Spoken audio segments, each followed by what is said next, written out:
Magandang gabi po sa inyong lahat. Ako po si Boy Blanco. Isa po akong kababayan ninyo dito sa Antipolo. Unang-una po ay nagpapasalamat ako kay Brother Eli na binigyan ako ng pagkakataon na magpahayag at magpaliwanag ng mga bagay na espiritual. Hindi po ako nagpunta rito para to add insult to injury, dahil po alam naman natin na marami ng problema si Brother Eli financially, at nandito po ako para bigyan ng tulong itong samahan niya by way of pagliliwanag, dahil sa tingin ko naman kahit si Brother Eli ay meron din siyang katanungan na gusto niyang sagutin o maipalawanag sa kanya. Kaya ngayong gabi po ito, pipilitin ko pong maipaliwanag ng mabuti sa kanya para sa ikabubuti ng kanyang samahan. Uumpisahan ko po sa tema ng ikapo, dahil ito po ang dividing line ng iglesia ng Dating Daan at ng mga born again Christians. Para kay Ginoong Soriano, ang ikapo po ay lipas na, o hindi po ito batas Kristiyano, pero nagkakamali po siya ron, dahil marami pong talata sa Biblia na nagpapatunay na ang ikapo po ay batas Kristiyano.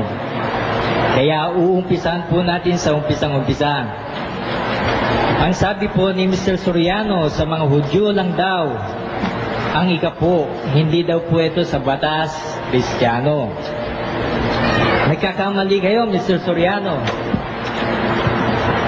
dahil wala pa po ang batas ni Moses, ni wala pa po si Moses, ni wala pa pong mga Hudyo, ni wala pa pong bayang Israel na mababasa, ay meron na pong ikapo. Ito po ay mababasa sa Genesis 14:20, nang magbigay si Abraham ng ikapo. Si Abraham po ay hindi Hudyo, siya po ay ama ng maraming bansa. Genesis 17:4. At kasama na po ang mga hentil dito. Ibig pong sabihin ay tayo po yun. Ngayon, paano naman ito naging batas Kristiyano? Dahil ganito po ang sinabi ni Kristo: kung kayo ay mga anak ni Abraham, dapat gawin ninyo yung mga bagay na ginagawa niya. Sa John 8:39. Sasabihin naman ni Mr. Soriano, kung gayon, mag-asawa rin kayo ng marami. Palusot na lang ni Mr. Soriano ito, dahil alam naman niyang napakahinang excuse yun. Dahil obviously, ang tinutukoy po ni Jesus na tularan ng mga tao ay yung mabubuting halimbawa. At aminado si Mr. Soriano na mabuti ang ikapo, dahil lahat daw ng ginawa ng Diyos para sa tao ng mga batas ay mabuti. Ngayon, ang sabi ni Kristo, gawin ninyo ang mga bagay na ginawa ni Abraham. Nag-ikapo si Abraham, ergo dapat din tayong mag-ikapo. Ngayon, kung tutol kayo, Mr. Soriano, kung saan man kayo naroroon, sa sinabi ni Kristo, huwag kayo sa akin magpaliwanag. Magpaliwanag kayo kay Jesus, dahil yaon ang sinabi niya. Hindi yun ay ang galing sa akin. Dahil ako gusto ko rin marinig yung sasabihin ninyo kay Kristo. Yun bang, Panginoon, nagkakamali ka, etc., etc., etc. Ngayon, Yung susunugin na ikasampung bahagi ng ikapu na sinasabi madalas ni Mr. Soriano, hindi po yan ginawa ni Abraham. Ginawa po ito nila Moses dahil mayroon silang Levitas at mga high priest. Paano ngayon ito? Wala naman tayong Levitas at ang high priest natin ay nasa langit. Kanino tayo magbibigay ng ikapu? Alamin po natin ito kay Pablo. Sa unang Korinto 9:13 hanggang 14.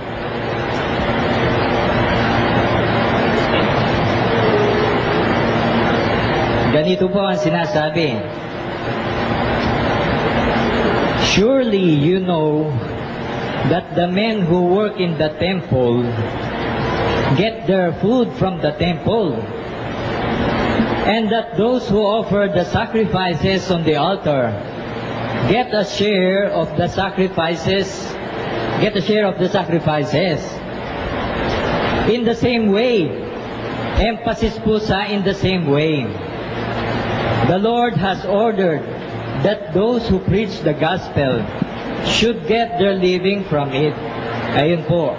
Yung pong nangangaral ng ebanghelyo, ayun po ang entitled sa ikapu. Ayun po ang sabi ni Pablo. Kasi in the same way, kung 10% nun, 10% din ngayon.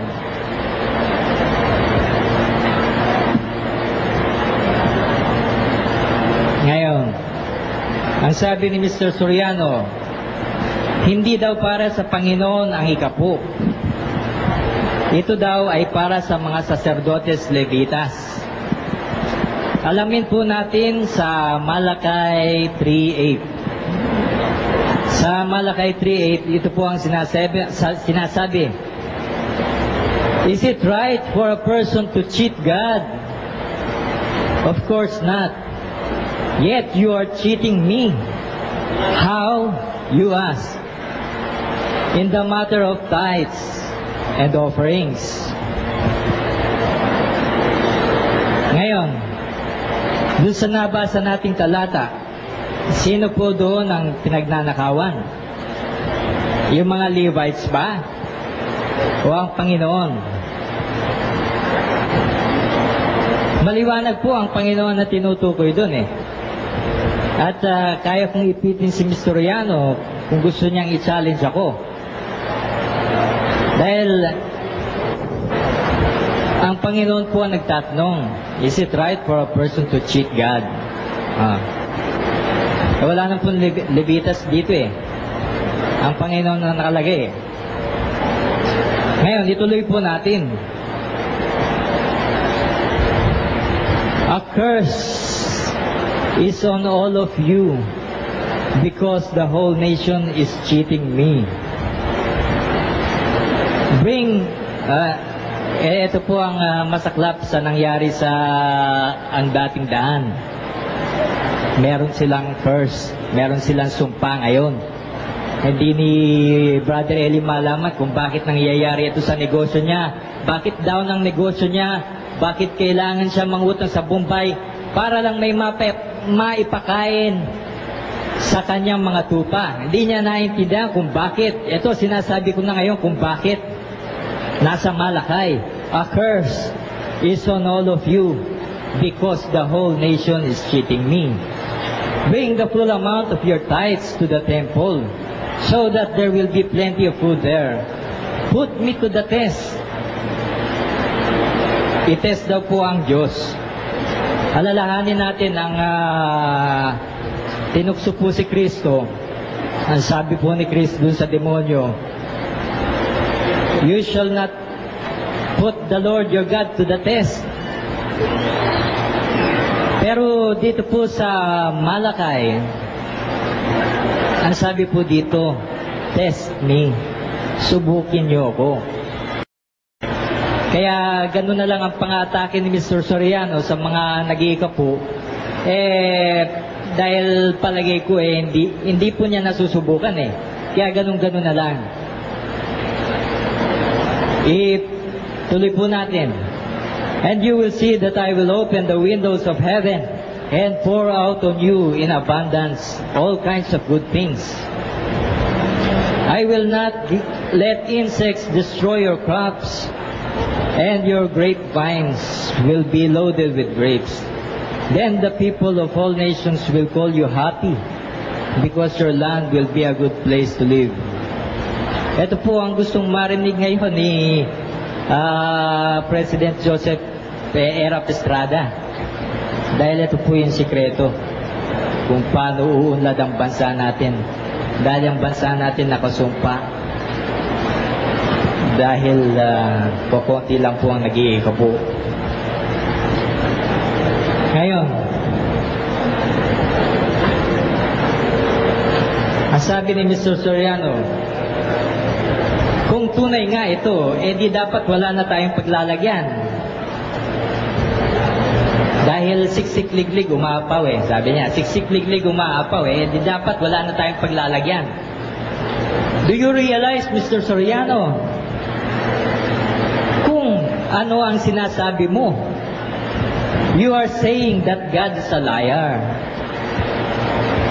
Yung mga taong hindi pinagpapala, obviously, hindi nag-iikapo yun. Kung mag-ikapo man sila, ay nasa maling kapamaraanan.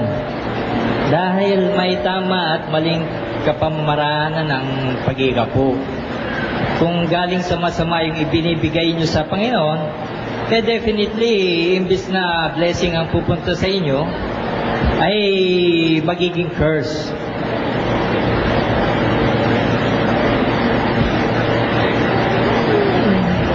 Sila ay nasa maling kapamaraanan. Pero never na magsinungaling ang Diyos. Dahil kayo mismo ang nagsabi noon, Mr. Soriano. Kayo mismo na ang Diyos hindi pwede magsinungaling. Kasasabi lang niya sa Malakay. O ngayon sasabihin nyo, dapat sana wala nang paglalagyan. Ngayon, bago ko po basahin yung mga talata na si Kristo po mismo ang nagsabi, may I remind you, Mr. Soriano, na ang gamot na lumalaban sa asthma, ang tawag po dito ay anti-asthma. Yung mga taong lumalaban sa salita ni Kristo, ang tawag ay Antichrist or Antikristo. Ngayon, sa Mateo 23:23, ito po ang sinabi ni Kristo. These things you should practice. Ano po yun? Ito po yung ikapo. Ituloy po natin. Without neglecting the others. Ang sabi naman ni Mr. Soriano, yung these things daw, ay yun daw yung justice and mercy, etc., etc. Lalabas noon si Mr. Soriano ang hindi nakakaintindi ng grammar. Dahil hindi naman yung ikapo ang inineglect, kung hindi yung justice and mercy. Pero pagbigyan po natin, these things you should practice, justice and mercy, without neglecting justice and mercy. Ganon po ba yun? Ang galing mo, Mr. Soriano. Sinasabi ni Mr. Soriano, wala daw kaming grammar. Born again na, Christian pa. Ano raw yun?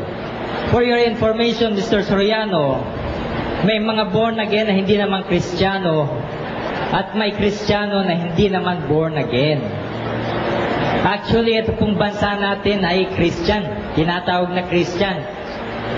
Pero does it follow na itong bansa natin born again? Hindi po. All you have to do is to read the tabloid. Basahin niyo yung mga tiktik, yung mga bandera, yung abante, at sabihin niyo sa akin kung born again nga itong bansa na to.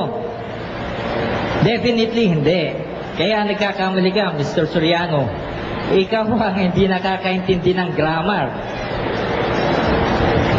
Pero, granting na pagbaliktarin natin yung order ng mga salita, papasok pa rin dun yung ikapo. Papasok pa rin dun eh. Ngayon, ang lusot ni Mr. Soriano ay ang kausap daw ni Kristo yung mga Pariseo at hindi mga Kristiyano. Tignan po natin sa Mateo 23:1 hanggang 3. Then Jesus spoke to the crowds and his disciples. 5 minutes to go. The teachers of the law and the Pharisees are the authorized interpreters of Moses' law. So you must obey and follow everything they tell you to do. Maliwanag po na ang kausap dito ay ang mga alagad niya. At sabi ni Kristo sa kanila, sundin ninyo ang pinagagawa sa inyo ng mga Fariseo. Obviously, kasama na po dito ang ikapo. Dahil yung mga hindi nga nila ginagawa, pinapangaral din. Ano pa kaya yung ginagawa nila? Definitely, pinasusunod din ng mga Fariseo ang mag-ikapo. At ang sabi ni Kristo, sundin nyo ang itinuturo nila. Hihirit na naman si Mr. Soriano. Hindi daw nag-iikapo si Kristo. Dahil ang kautusan daw ay hindi para sa matutuwid. Malayo na po yun sa pinag-uusapan natin, Mr. Soriano. Dahil hindi si Kristo yung tinitignan natin. Kung hindi po yung aral niya. Pero sakyan muna natin yung sinasabi ni Mr. Soriano. Kung si Kristo ay sumusunod sa mga palatuntunan, kung si Kristo ay sumusunod sa mga palatuntunan ng tao, kahit mali, ano pa kaya yung palatuntunan ng Diyos? Remember, nung nagtanong si Kristo kay Pedro, Pedro, kailangan ba tayong magbigay ng tax? Di ba, yung mga foreigners kailangan magbigay ng tax? Oo nga po. Para wag na lang masaktan natin itong mga tao, magbigay na rin tayo.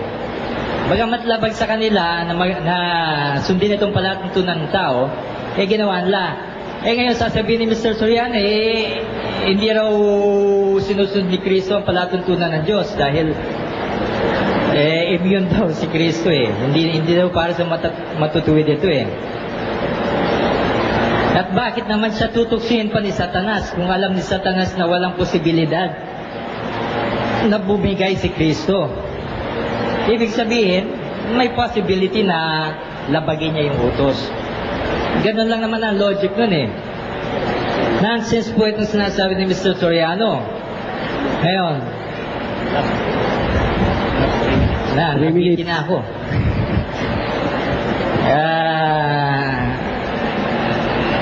Ito sanang Mateo 5:17, 20. Kaya lang mabibitin lang ako pagbigyan na po natin si Mr. Soriano. Mr. Soriano.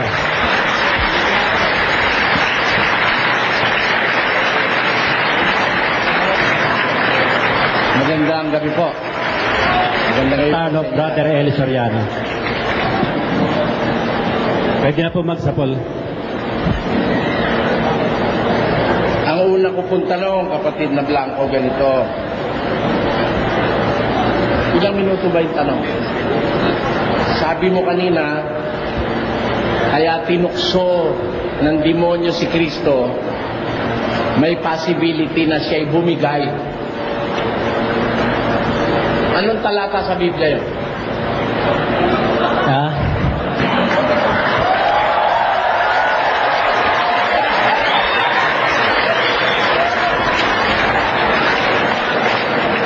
Mr. Soriano, sana naman po walang masyadong technical dahil... Hindi, huwag ka sumagot ka sa tanong. Huwag ka magreklamo. Pagka sinabi mo, tandaan mo, pag sinabi mo, you are subject to cross. Huwag ka magsasalita ng hindi mo kayang tindigan sa isang diskusyon kagaya nito. Wala naman technicality kung ginagawa. I'm just asking you, saan mo napulot na talata na si Kristo may possibility bumigay? Unang-una po, Mr. Soriano. Hindi, bigay mo sa akin yung talata. Huwag mo ubusin ng oras. You have to answer me frankly. Anong talata mababasa na si Kristo ay may possibility bumigay? Wala po.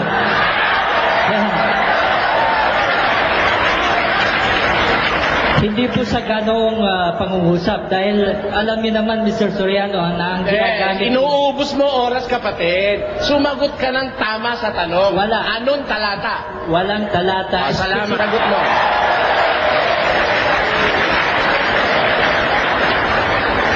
Ngayon, ang susunod kong tanong, Mr. Moderator, ito po. I think I will need your help. Yes.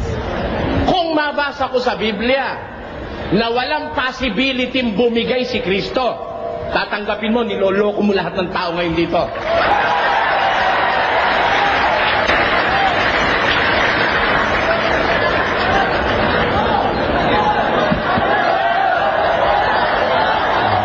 Sige po, pakibasa po, brother. Hindi po, Talata. patanggap muna po natin kay Mr. Blanco. Kasi yung sinabi niya, mali sa Biblia yun eh, kaya nga wala siyang mababasa eh. Kaya ang tanong ko ngayon, kung mabasa ko ba sa Biblia na walang posibilidad na si Kristo'y bumigay, tatanggapin mo. Tapos na ang diskusyon dahil niloloko mo lang ang mga tao rito. Mr. Soriano, ako po, hindi po ako nagpunta rito. Like I said, hindi po ako nagpunta rito para to add insult to injury. Para ano? Ako po, to add insult to injury. Ako po ay... Kanina ka pa nag-a-add ng insult sa injury. Lahat ng sinasabi mo directed sa akin, ang daang tao rito eh, oh. Di ba, puro Soriano sinasabi mo eh. Oh, sabi mo, hindi ako marunong ng grammar. Sabi mo, hindi ako marunong ng common sense. At saka, Mr. Sabi mo, hindi ako marunong makaintindi ng talata ng Biblia. Lahat na yung insulto na sinabi mo sa akin, tapos magpapakunwari ka pang you are not adding insult to the Ay, alam niyo, Mr. Soriano. alam mo, hindi dapat dito kasinungalingan sa ganitong harapan. Sa daing tao na yan, dapat kilabutan ka sa balat mo na mag-isinungaling sa ganito karaming tao. Kaya sumagot ka sa tanong, kung mabasa ko ba sa Biblia na si Kristo, hindi, walang possibility bumigay sa demonyo, tatanggapin mo, talo ka na.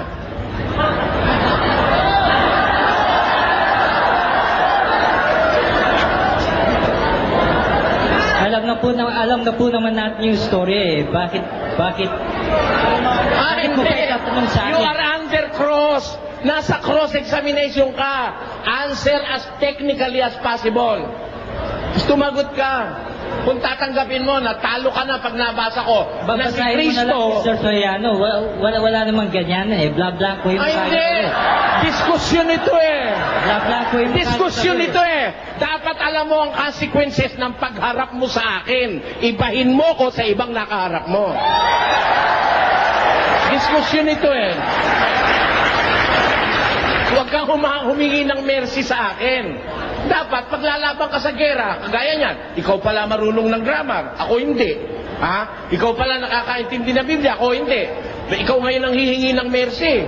Ikaw pala ang totoo, ako'y mali. At ang samahan pala namin masama, kaya kakamo nagsasalita kanina dahil sa ikabubuti ng aming samahan. Palagay mo, ang aming samahan masama. Pero lumilitaw, ikaw ang masama, sinungaling ka eh. Oh.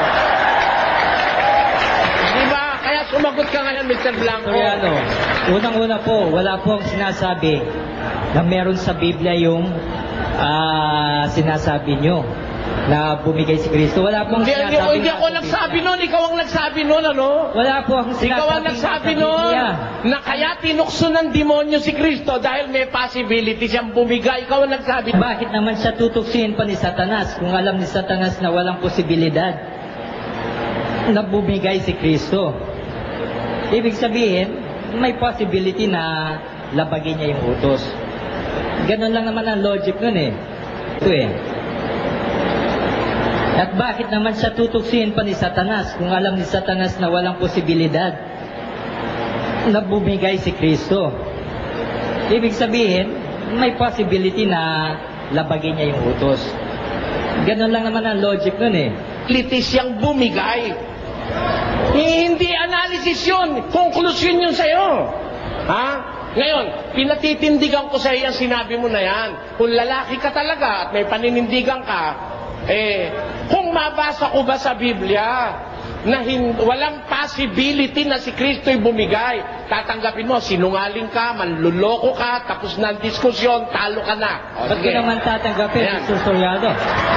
Bakit ko naman Kahit mabasa ko, hindi mo tatanggapin. Basahin mo na lang kasi, Mr. Hindi, Soriano. kahit mabasa ko, hindi mo tatanggapin. Umamin ka muna.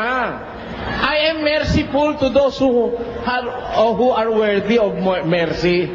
Kung aaminin mo na talagang hindi mo alam yung sinabi mo at nagkamali ka lang, ba't naman kita susugirin doon, ano? Kaya kita ngayon gustong ma-corner dyan, baka ulitin mo ito, baka pag nakarating ka sa bilangonan, ulitin mo na naman yung kasinungalingan mo. Napakarami mong taong ipapahamak dyan sa ginagawa mo na yan. Kaya ngayon pa lang umamin ka na talagang hindi totoo yung sinabi mo na si Kristo may possibility bumigay. Sukat pagbintangan mo yung tagapagligtas na may possibility bumigay. Aminin ko na mali yung analysis ko, Mr. Soriano. Alin? Pero, Oo, salamat. Salamat kapatid. Pinupuri kita dyan sa punto na inaamin mong mali yung sinabi mo. Titigilan na kita dahil inaamin mo ng mali yan.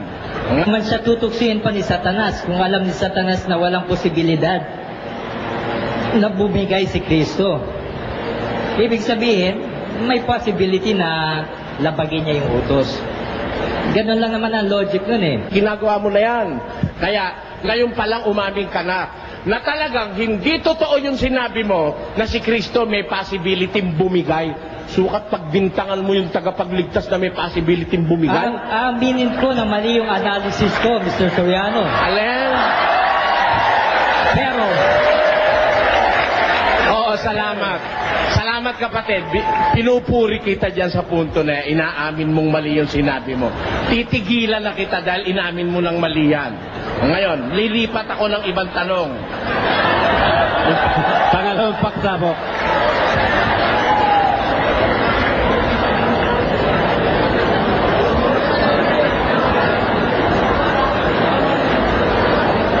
Sabi mo kanina,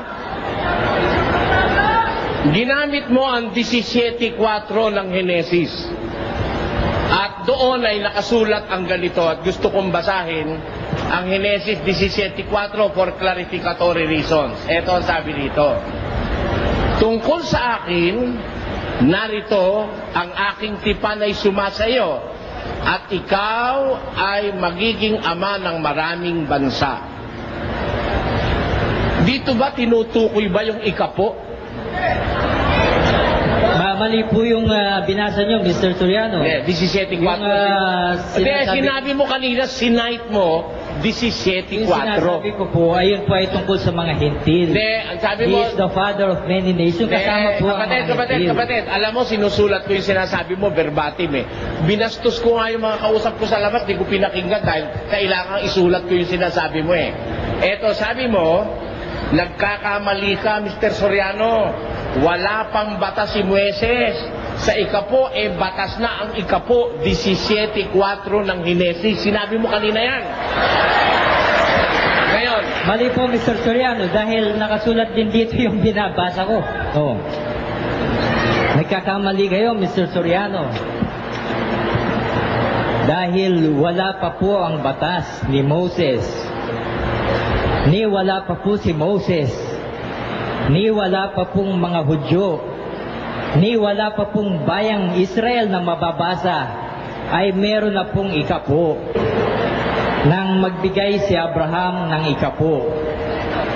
Si Abraham po ay hindi Hudyo. Siya po ay ama ng maraming bansa. Genesis 17.4. At kasama na po ang mga hintil dito. Ibig pong sabihin ay tayo po yun. Nagkakamali kayo, Mr. Soriano. Dahil wala pa po ang batas ni Moses. Ni wala pa po si Moses. Ni wala pa pong mga Hudyo. Ni wala pa pong bayang Israel na mababasa. Ay meron na pong ikapo. Si Abraham po ay hindi Hudyo. Siya po ay ama ng maraming bansa. Genesis 17:4. At kasama na po ang mga hentil dito. Ibig pong sabihin ay tayo po yun. Sabi mo kanina, ginamit mo ang 17:4 ng Genesis. At doon ay nakasulat ang ganito at gusto kong basahin ang Genesis 17:4 for clarificatory reasons. Ito ang sabi dito. Tungkol sa akin, narito ang aking tipan ay sumasayo at ikaw ay magiging ama ng maraming bansa. Dito ba tinutukoy ba yung ikapo? Mali po yung binasa nyo, Mr. Soriano. Hindi, 17:4. Hindi, sinabi mo kanina, sinight mo, 17:4. Yung sinasabi ko po, ayun po ay tungkol sa mga hentil. Hindi, ang sabi He mo... is the father of many nations. Kasama po ang mga hentil. Kapatid, alam mo, sinusulat ko yung sinasabi mo, verbatim eh. Binastos ko nga yung mga kausap ko sa labas, di ko pinakinggan dahil kailangan isulat ko yung sinasabi mo eh. Eto, sabi mo, nagkakamali ka, Mr. Soriano. Wala pang batas si Moises. Sa ikapo, batas na ang ikapo, 17:4 ng Genesis. Sinabi mo kanina yan. Ngayon. Mali po, Mr. Soriano, dahil nakasulat din dito yung binabasa ko. Ha? Babasahin ko ulit sa inyo, Mr. Soriano. Gusto mo patunayan? Si Abraham po ay hindi Hudyo. Siya po ay ama ng Wala ko maraming sinasabing bansa. Hudyo si Abraham.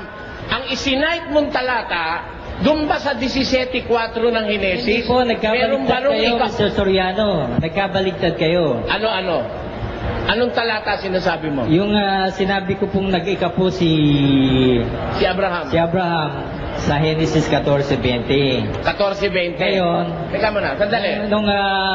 Sandali. Babasahin natin, pagbibigyan kita dyan ha. Although I can prove that sa pamamagitan ng tape, ano? Pero wala tayong panahon mag-rewind ngayon, ano? 14:20. At purihin ng kataas-taasang Diyos na nagbigay ng iyong kaaway sa iyong kamay. At binigyan siya ni Abraham ng 10 bahagi ng buong samsam. Kanino ibinigay ni Abraham ang 10 bahagi ng samsam? Melchizedek. Kay Melchizedek. May utos ba ang Diyos kay Abraham na magbigay siya ng 10 bahagi?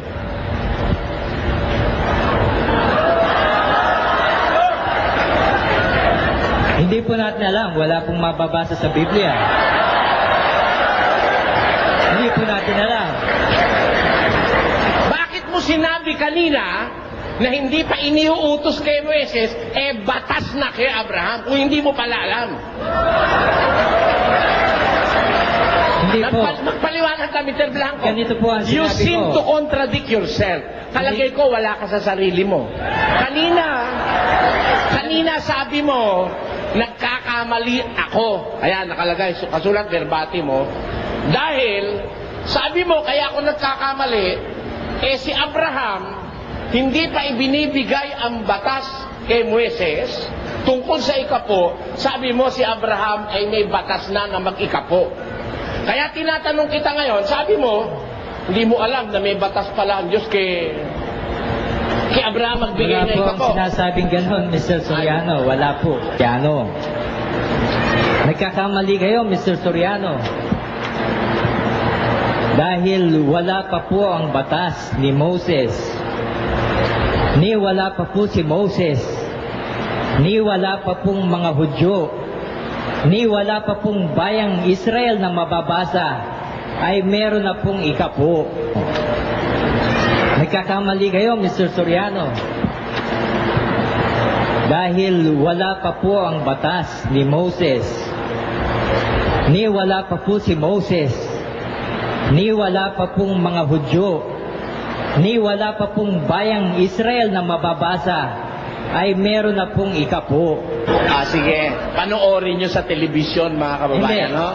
Panoorin nyo. Sa inyo, Tinatanggi niya yung sinabi niya, sinulat ko nga eh. Ito, Wala kayo. Kung pinahihindihan mo, hindi yan. Susunod na tanong ko. Yung ibinigay ba ni Abraham kay Melchizedek na 10 bahagi, saan galing? Sa mga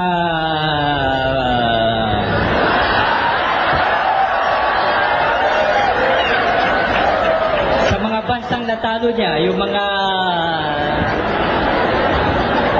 Alam niyo naman yung Mr. Soriano eh, ba't niyo pa itatanong? Hindi. Ako, sigurado ko, sarili ko, alam ko yun.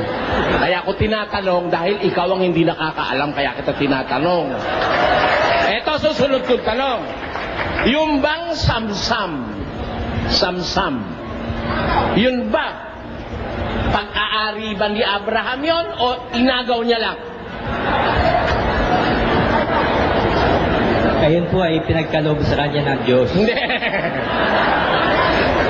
Kaya nga siya nanalo eh. Dahil, Hindi yun ang usapan, hindi yung sa Diyos ang pag-uusapan natin. Pinag-uusapan natin yung nasa kay Abraham na ibinigay niyang ikapo. Yung ba kanya o nasamsam niya?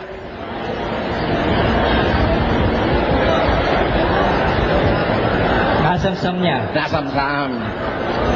Yung bang iniutos na ikapo sa mga saserdotes Levitas, samsam ba yun?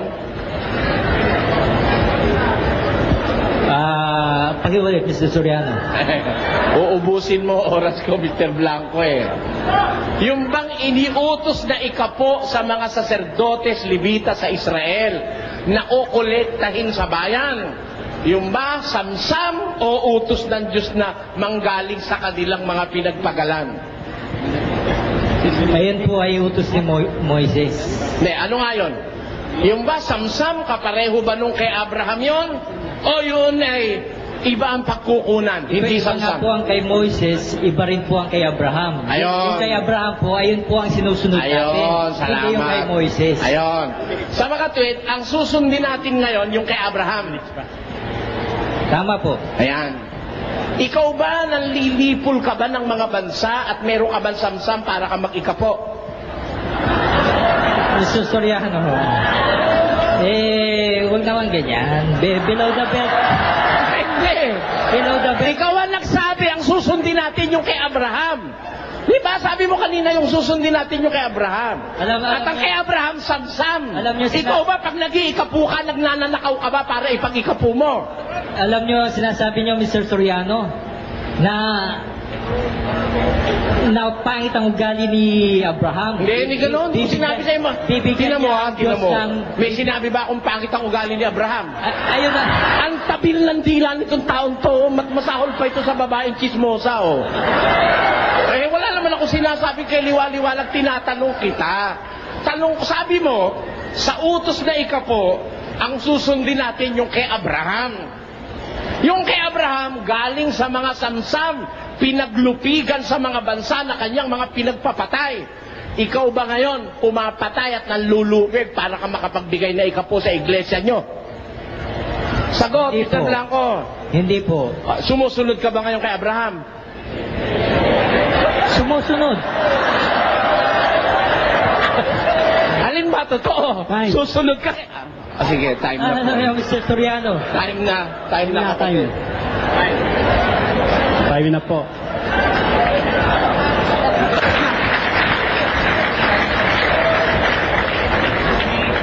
Sino po ba? Ako na uli. Tayo na po ba ngayon? Ako bago po yung Hindi, ako po. tema. Si Brother Eli po ngayon. Sasagutin ko po sa 20 minutes yung kanyang ikinalap na lagim dito sa Antipolo, mga kababayan. Huwag po kayong magagalit.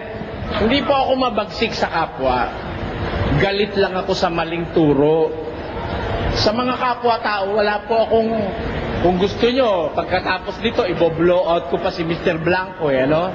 Pero doon sa mali niya sinasabi, hindi ako makakapayag doon na ang mga taga-Antipolo na ngayon ko lang nakitang personal, kaharap ako'y lokohin niya. Lalabas, wala akong pagmamahal sa kapwa ko tao rin sa Antipolo. Unang-una, sabi niya kanina, yun daw ikapo ay mali daw ako sa pagkaunawa sa ikapo. Kasi raw, hindi pa raw iniuutos kay Moises ng Diyos yun, yun daw ay batas na kay Abraham. Yun po sabi niya. Sinulat ko nga rito Bagaman binago niya ngayon. Siguro nare-realize ni Mr. Blanco na siya pabigla-bigla siyang magsalita Ang katunayan nga, ito, naiihipit na siya eh. Unang-una, hindi po totoo na batas ng Diyos kay Abraham ang magbigay ng ikapo. Yun hong ginawa ni Abraham ay kusang loob na kanyang ginawa. Pakinggan nyo ho, sa isang talata ng Ebreo, ganito ang pagtuturo sa atin ng kasulatan sa Kapitulo 7. Eto, pakinggan nyo.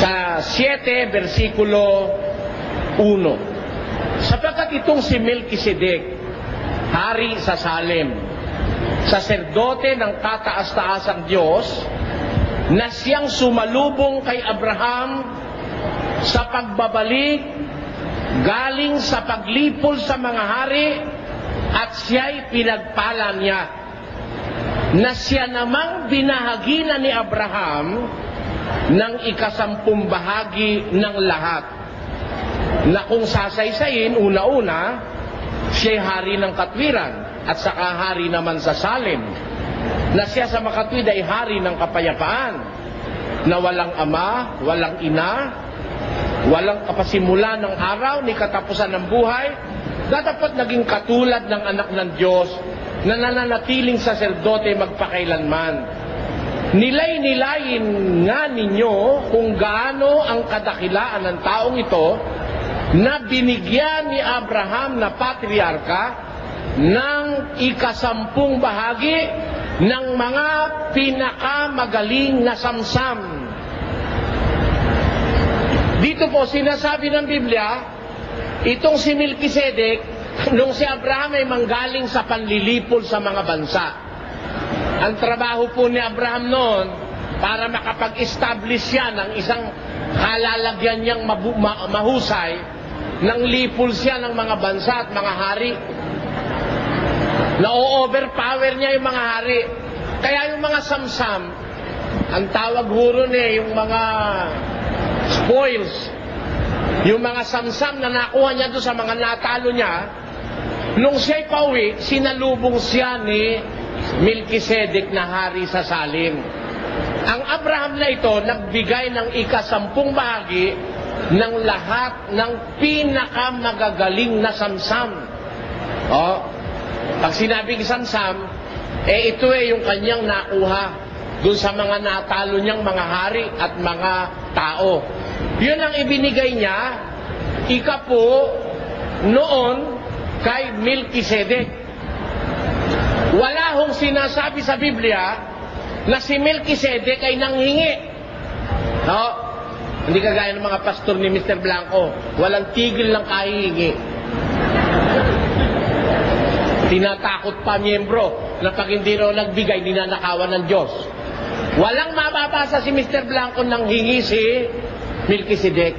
Kusang loob na nagbigay si Abraham kay Melkisedek ng 10 ng pinakamagagaling na samsam. Ngayon, ano ang ibig ituro ni San Pablo? Ba't niya sinusulat ang talatang ito? Tuloy tayo. At katotohanan, ang mga anak ni Levi na nagsisitanggap ng katungkulang saserdote ay mayroong utos. May utos ho, wala? Ulitin ko. At katotohanan ang mga anak, ang mga sa anak ni Levi na nagsisitanggap ng katungkulang saserdote ay mayroong utos na kumuha ng 10 bahagi sa bayan ayon sa kautusan, sa makatwid ay sa kanilang mga kapatid, bagamat ang mga ito'y nagsilabas sa mga balakang ni Abraham. Tingnan ninyo, ang katotohanan hindi alam ni kaibigan Blanco, alam ni Pablo yon. At kung ako'y kadiwa ni Pablo, alam ko rin. Alin ang katotohanan, mga kababayan? Alin ang katotohanan? Walang utos kay Abraham na magbigay ng 10. Wala. Hindi rin naman siya hiningan ni Melkisedek na 10. Alin ang katotohanan? Ang katotohanan, yung mga anak ni Levi na nagsisitanggap ng katungkulang pagkasaserdote, yun ang may kautusang kubuha ng 10 bahagi sa kanilang mga kapatid. Hindi ho sa samsam, hindi sa mga nilipol, kundi sa kanilang mga kapatid. Bagaman ang mga kapatid nilang ito'y galing sa balakang ni Abraham. Kaya nag-umpisa po ang pag-uutos ng pagbibigay ng 10, kailan? Nang lumabas ang mga saserdotes Levitas sa balakang ni Abraham. At yan ay sa panahon ni Propeta Moises. Doon nag-umpisa ang utos na 10. Kaya, kung may 10 na susundin ng mga Israelita, yung utos para sa mga saserdotes Levitas. Iti si Mr. Blanco ang susundin daw natin yung 10 kay Abraham. Ang ibig sabihin, para makapagbigay tayo ng 10 ngayon, mananamsam tayo. Pag may nakita kayo sa mga bayan, mga nayon, na may mga dalang bag, mag-snatch kayo. Yun ang ibig niya sabihin. Kasi kung susunod ka doon kay Abraham, lahat ng mga hintil na masasama, lilipulin mo. Pati mga haring masasama, lilipulin mo. At lahat ng masasamsam mo na mga properties nila, bibigyan mo ng 10 si Mr. Blanco. Ayon. Ayan ang gusto niya sabihin doon. Sa kanya sinasabi na yon, na tayo raw susunod sa 10 ni Abraham. Ngayon, nagtataka naman ako sa sagot niya. Dahil nung bandang huli, sabi niya rito, sa isinulat ko, sabi ka ni Mr. Soriano, yang 10, hindi para sa Diyos, kundi para sa mga saserdote. Nakikinig kasi sa program ko Hindi ko siya masisising alam niya yung sabi ko.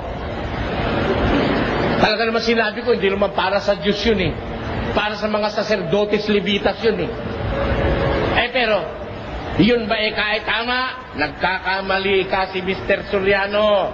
Basahin natin sa Malakay 3:10. Ayan. Basahin natin sa Malakay 3:10. Binigay niya, Malakay 3:10. Ito bang Malakay 3:10? 10 ni Abraham o 10 ng saserdotes Levitas? Di madilim talaga utak ng taong ito. Babasahin ko ang Malakay 3:10. Pakinggan nyo. Ito'y pangungusap ng Diyos. Kanino sinasabi ito? Sa bayang Israel. Ano ang sabi sa Israel? Nananakawan baga ng tao ang Diyos? Gayon may ninanakawan ninyo ako. Ngunit inyong sinasabi, sa ano ka namin ninanakawan? Sa mga 10 bahagi at sa mga handog. Kayo'y nangasumpa ng sumpa, sapagkat inyo akong ninanakawan sa makatibagay nitong buong bansa. Ayon. Tingnan niyo si Soriano. Kaya siya ay may sumpa. Down na siya. Ang kanyang negosyo, down, sabi niya. Kasi hindi niya ikaalam kung paano siya pagpapalain ay sa 10. Tatanungin natin ngayon si Mr. Blanco mamaya. Ito bang binasa mo sa Malakay 3:10? Ito ba'y 10 kay Abraham o 10 na utos sa mga saserdotes Levitas? Yan. Tiyak na tiyak yung sagot mo dyan mali. Kahit ano isagot mo, mali.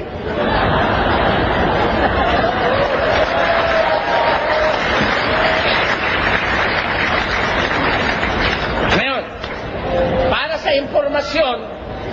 sa impormasyon ni Mr. Kasi nagkakalat siya ng rumor mongering yan Down na raw ang negosyo ko. For your information, kapatid, hindi down ang negosyo ko. Mabili pansit namin, kala mo. Baka hindi mo alam ang negosyo ko. Meron akong piggery, meron akong palaisdaan, meron akong auto supply, meron akong butika. Meron akong feed supply. poultry supply, 3. Ang restaurant ko, 6. Ano? Meron akong piggery, tapos meron pa akong general merchandise. Meron pa akong tindahan ng meat supply. Yon. Lahat ng yun, hindi down. Kaya lang kinakapos ang kita sa pagmamahal sa kapwa. Nauubos sa pagmamahal sa kapwa. Hindi down yun. Huwag ka magpaparatang na ako'y sinusumpa ng Diyos. Hindi totoo yun ang sinasabi mo, sinusumpa ako ng Diyos. Ang sinusumpa ng Diyos, yung mga born again na pastor na inuutusan ng miyembrong magpalimos sa daan. Kami walang nagpapalimos sa amin. Ha? At inuutusan ng miyembro magbigay ng ikapo. Yun ang mga sinusumpa ng Diyos. Bakit? Halatang puro pera gusto nung mga yun Kaya ikapo ng ikapo hinihingi sa miyembro nun Yun ang masasabi ko sa iyo. Pero huwag mong paratangan na ang negosyo ko'y down. Ang katunayan nga kapatid, meron kami isang bagong binuksan sa Rustan. Meron kami nagbinuksang restaurant sa Rustan. Sa isang linggo, magbubukas uli kami sa Macro, Novaliches. Ayun. Kaya hindi kami down, Kaya lang kapos ang aming pera.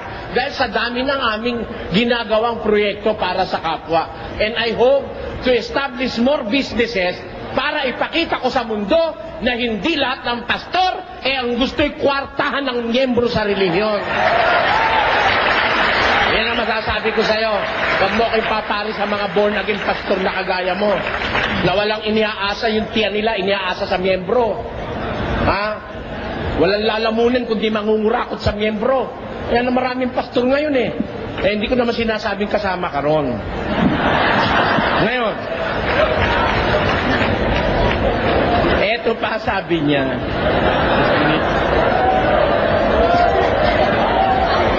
Sabi niya kanina, natawa ko doon sa labas mag-isa. Bagaman hindi ko pinarinig sa mga nasa labas, natawa ko sa sarili ko. Kaya Mr. Soriano, kung tutol ka sa sinasabi ni Kristo, huwag ka sa aking magpaliwanag. Magpaliwanag ka kay Kristo. Sabi mo, ka-impertinentihan niya sinasabi mo na yan. Si Kristo, hindi mo dapat paliwanagan, Dahil hindi ka pa nagsasalita, alam na nun ang kagaguhan mo kung gago ka. Ba't mo sasabihin magpaliwanag ako kay Kristo? Ha? At kung ganun pala, na hindi ako dapat sa'yo magpaliwanag at kay Kristo, ba't mo ako hinamon ng diskusyon? Ano gagawin ko sa'yo? Lalabuin kita? Ayaw mo nang paliwanagan kita? May biro mo kalukuhan ito. Huwag ka sa aking magpaliwanag. Magpaliwanag ka kay Kristo. Huwag tinanin salita yan. Aba, ba't ako duda na ako sa pagkataon nitong taong ito Kung tutol kayo, Mr. Soriano, kung saan man kayo naroroon, sa sinabi ni Kristo, huwag kayo sa akin magpaliwanag. Magpaliwanag kayo kay Jesus. Dahil yaon ang sinabi niya, hindi yun ay ang galing sa akin. Kung tutol kayo, Mr. Soriano, kung saan man kayo naroroon, sa sinabi ni Kristo, huwag kayo sa akin magpaliwanag. Magpaliwanag kayo kay Jesus. Dahil yaon ang sinabi niya, hindi yun ay ang galing sa akin. Ka sa aking magpaliwanag. Magpaliwanag ka kay Kristo. Huwag tinanin yung salita yan. Aba, ba't ako duda na ako sa pagkataon nitong taong ito Palagay ko wala sa sarili si Mr. Blanco. Alam niyo kung ba't sinasabi ko wala sa sarili? Si Kristo pa lang paliliwanagan ko sa salita mo sa akin. Bakit tayong dalawa naghaharap? Sana kinumbida mo yung Kristo mo at nang mapaliwanagan ko. Kasi, yung totoong Kristo ng Biblia, hindi nangangailangan paliwanagan ng tao yun. Payago kayo, mga kababayan? Hindi dapat paliwanagan yun. Maliwanag doon sa ang lahat ng bagay sa Kanya. Ang katunayan, 4:12 ng Ebreo. Pakinggan nyo. Sapagkat ang salita ng Diyos ay buhay at mabisa at matalas kaysa alinmang tabak na may 2 talim at bumabaon hanggang sa paghihiwalay ng kaluluwa at espiritu ng mga kasukasuan at ng utak at madaling kumilala ng mga pag-iisip at mga haka ng puso, at walang anumang nilalang na hindi nahahayag sa kanyang paningin. Kailangan bang paliwanagan mo ang Diyos? Hindi ka pa nga nagsasalita, alam niya na yung kalokohan mo eh. Kaya, paano, Paul na naman, ang daing Paul, mamaya, gagraduate na ito. Siya, nakakaapat na siyang Paul eh, ano? Sino ba referee natin? Hanggang ilan ba ang allowed na Paul? 6? 4 na, 2 na lang. Gagraduate ka na, Mr. Blanco. Eto. Kaya daw, ang ikapo ay sa Diyos, kasi pag hindi ka raw nagbigay na ikapo, ang ninanakawan mo ang Diyos. Alam nyo, tinugtong niya ran? Ang pinagnanakawan doon ay ang Panginoon. Kaya, para sa Diyos yung ikapo. Kaya, dito, kaya kong ipitin si Mr. Soriano. Dito raw, sabi niya. Yun daw ikapo para sa Diyos. Kaya pag hindi ka nagbigay ng ikapo, ang ibig sabihin, nagnanakaw ka sa Diyos dahil para sa Diyos daw yon. Hindi ganon, mga kababayan. Pag nanakaw sa Diyos ng Israelita, ang hindi pagbibigay ng ikapo, pero hindi ang ibig sabihin, para sa Diyos yung ikapo. Yung ikapo, para sa mga saserdotes, levitas. Magbibigay ako ng panibagong halimbawa para maunawaan ninyo. Dito sa gawa ng mga apostol, pinatutulog niya kasi para sa Diyos yung ikapo eh. Sa gawa, Kapitulo 5, sabi ni San Pedro ganito, dadapot isang lalaki na tinatawag na Ananias, kasama ang kanyang asawang si Sapira ay nagbili ng isang pag-aari at inilingid ang isang bahagi ng halaga na nalalaman din ito ng kanyang asawa at dinala ang isang bahagi at inilagay sa paanan ng mga apostol. Dapat sinabi ni Pedro, Ananias, bakit pinuspos ni Satanas ang iyong puso upang magsinungaling sa Espiritu Santo at upang magligid ng isang bahagi ng halaga ng lupa? Nang yaoy nananatili pa, di ba gayon nananatiling iyong sarili? At nang maipagbili na, di ba nasa iyo ring kapangyarihan? Ano't inisip mo ang bagay na ito sa iyong puso? Hindi ka nagsinungaling sa mga tao, kundi sa Diyos. Nung ipagkaila ni Ananias, yung kalahati nung pinagbilan niya ng lupa sa mga apostol, ipinagkaila niya kay San Pedro. Sabi ni San Pedro, Ananias, bakit pinuspos ni Satanas ang puso mo para magsinungaling ka sa Espiritu Santo? Hindi ka nagsinungaling sa tao, kundi sa Diyos. Ang tanong,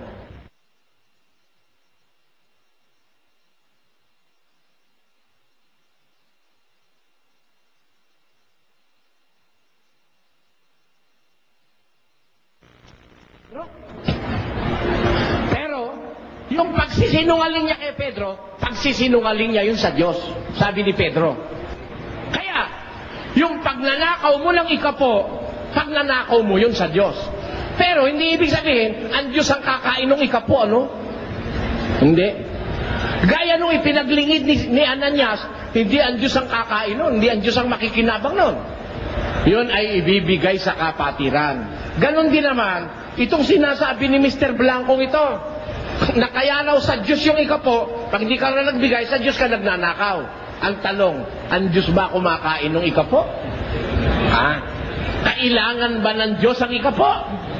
Para sa kanyang sarili, kailangan ba niya? O, tinan mo, di ka marunong ng lunch. Ay po. Po? Time na po. Sana 5 minutes binigyan mo ko. Wala akong warning ng 5 minutes. Salamat po. Tatanong po siya. Tatanong siya. Sound. Test. Ang sabi niyo po, Mr. Soriano, marami po kayong negosyo, tama po ba? Oo, narinig naman lahat yun. Narinig ko rin yung iba sa programa niyo sa RJ. Kung hindi ako nagkakamali, may 4 kayong restaurant. May 6. 6. Meron Isa sa para malaan mo, no? Isa sa Rustan, 2 sa Roosevelt, 3 sa Pampanga. Meron kayong auto supply. Oo. Meron kayong hardware. Mm. Dealer kayo ng mga gulong.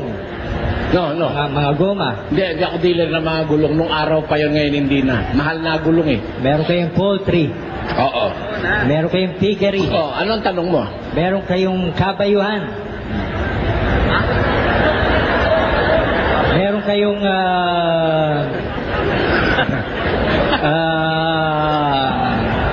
dealer kayo ng mga biyaya ka ba? software sa inilalagay sa TV. Nakakabit sa telepono, ilalagay sa TV. Wala inimbento mo na lang pati kabayuhan, wala ako na. Marami po nakarinig, Mr. Soriano. Marami pang nanonood ng programa nyo. Meron din kayong kung hindi ako nagkakamali, Mali ka nga dyan eh. Mali ka na. ang koleksyon nyo dito sa samahan ay milyones. Tama po ba? Milyones. Ano? Milyones, koleksyon. Milyones. Alin, anong kapatid? Milyones po ang koleksyon nyo sa mga samahan ninyo. Milyones ang koleksyon namin sa samahan? Ay, yung, Alin ba tinatanong mo, negosyo o samahan? hindi po ako nagtatanong. Mamaya na kayo magtanong dahil ito Hindi, tinatanong ko nga sa'yo kung ano yung tinatanong mo eh. Hindi po, malalaman yung mamaya. Magulo kasi tanong mo eh. Alin ba tinatanong mo koleksyon namin? Sa negosyo o sa samahan? Sa samahan po dito. Samahan na alin? Samahan mo ng ang dating daan. Church of God. Yun. Manumbuti liliwanagin mo kasi yung ang dating daan, hindi samahan yung programa sa TV yun eh. Hindi samahan yun. Sa Church of God, ang koleksyon namin ay umaabot siguro na isang taon, mga 30 milyon. Pwede na po yun. Gumagastos naman kami mga 178 milyones isang taon. Recorded yan, recorded. Pero ang logic ko kasi, lagi nyo kasing sinasabi, kayo po ay maliit. Ano, no? Maliit po kayo. Oo, talaga maliit ako. Physically, hindi maliit si Soriano, halos 6-footer si Soriano. Ikaw pala piloso po eh. Financially, hindi mo rin masasabing maliit. Maliit din, maliit. Saan kayo ngayon maliit, Mr. Soriano? Maliit sa lahat ng bagay. Pag tinanggap nyong spiritually maliit kayo, tatanggapin ko. Eh. Pero financially, wag nyo na akong wag nyo nang idikdik sa isip ko at nanloloko kayo, Mr. Soriano. Nanloloko ko? Kaya mong patunayan nanloloko ko? Kasasabi nyo lang. Na? Meron kayong 4 na restaurant. Meron kayong poultry, may piggery, may hardware, may auto supply. Meron pa nga kayong Mustang na classic. Meron pa kayong collection na coins na libo-libong halaga. Sabihin nyo ngayon sa akin kung saan kayo maliit. Dahil itong mga bagay na to ay milyon-milyon ang halaga. Maliit dahil, alam mo kasi kapatid, yung milyon ngayon maliit yun. Maliit yung milyon. Magaling, Mr. Soriano. Hindi pa ako tapos sumagot. Milyon-milyon nga ang collection namin. Pero ang pambayad namin sa TV, milyon-milyon din. Kaya maliit yun. Maliit yun. Alam mo kung bakit maliit? Sa isang linggo, nagbabayad kami sa telebisyon ng 600,000. Kaya sa isang buwan, 3 milyon yun, pati tapes. Kaya maliit yun. Yung kinikita ko, maliit para sustinihan yung gawain namin. Naintindihan mo? At yung nakukoleksyon namin sa mga kapatid, maliit pa rin para sustinihan ang gawain. Dahil baka hindi mo alam kung magkano 1 kilo ng galunggo ngayon. Alam mo, yung milyon ngayon, hindi malaki yun, maliit yun. Pwede na po yun, Mr. Soriano. Maliit na pala ngayon ang Oras na po milyon. Ang una kong tanong uli, kapatid, ganito. Sabi mo kanina, dito sa ating bansa, mga Christians, pero hindi lahat ng Christians born again, sabi mo. Tama po.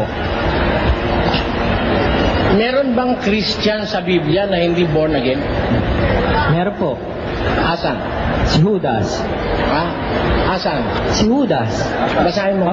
A person who is born of water and of the Spirit is born again. Tama po ba? Si Judas ba? Si Judas po puspos ng demonyo eh. Paano magiging born again yon? Hindi. Ang tanong, asan talata? Kayo po ang nakakalam ng talata niya, Mr. Soriano eh. Sa John 6:70, Nung bang gawing si Judas, nung bang gawing apostol, puspos ng demonyo si Judas? hindi natin alam. Ikaw ang nagsabi, puspos ng demonyo si Judas eh. Tapos hindi mo alam. Tingnan mo, nagsasalita ka ng... Nahirap sa'yo, nagsasalita ka na hindi mo alam eh. Inuulit ko, tanong ko. Sabi mo si Judas hindi born again dahil puspos ng demonyo. Tama po. Tanong, nung bang gawin siyang apostol, puspos ba siya ng demonyo o hindi? Hindi po natin alam. Hindi ba totoo na sinabi mo na si Judas ay hindi born again dahil puspos ng demonyo? Nasa plano po yan ng Diyos. Yeah. Kung gusto po niya maglagay ng... Sumagot ka ng tanong sa tanong. Hindi ba totoo, sabi mo, na si Judas ay hindi born again kasi puspos ng demonyo? Tama Di ba sabi po. mo? Yan. Tanong, nun siya ba'y tawagin para maging apostol? Puspos ba siya ng demonyo nun? Hindi nga po alam. Ayun nga po ang sagot dun eh. Hindi mo po alam. Dahil wala Hindi po mo alam. makita sa Biblia. Inaamin mo na hindi mo alam dahil wala sa Biblia. Kung mabasa ko sa Biblia,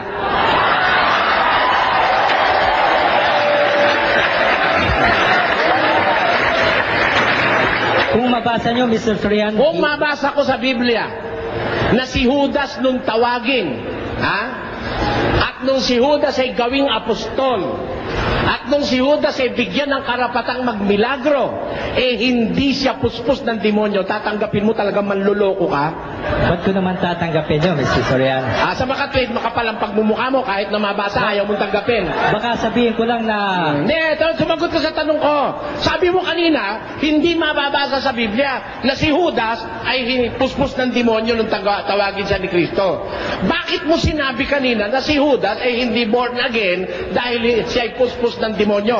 Sa John Sige, 6:70 nga, Mr. Soriano. sagutin mo ngayon. John 6:70. Sagutin mo. Sa John 6:70 nga, ang sabi po doon, di ba pinili ko kayong 12? Pero isa sa inyo ay demonyo. Ayun, sa makatwid. Paano maging born again ng isang demonyo? Ayun, sa makatwid, ang ibig mong sabihin, nung piliin pa lang siya ni Kristo, demonyo na siya. Pakiulit nga, Mr. Soriano. Yung isinight mong talata, sabi mo 6:17? 6:70. Ang tanong ko sa'yo, nung mampiliin siya ni Kristo, demonyo na siya? Wala po akong mabasa. Hindi ko po alam yun. Kung may alam kayo, sabihin nyo na. Hindi, tinatanong kita, wag mo kung utusan kung anong gagawin ko. Ako ang bahala sa sarili ko, ha? Ikaw, ang problema mo, sagutin mo yung sinasabi mo. Sabi mo kanina, si Judas ay hindi born again, pero Kristiyano. Tama. Tama. Membro siya ni Kristo eh. Bakit siya hindi born again? Dahil sabi mo, puspos siya ng demonyo. Trinaydor nga niya si Jesus eh. Paano magiging born again? Ang tanong ganito. Nung bang siya'y tawagin ni Kristo at bigyan ng tungkuling pagka-apostol, puspos na ba siya ng demonyo o hindi pa? Hindi ko nga alam. Hindi ko po alam. Hindi mo alam.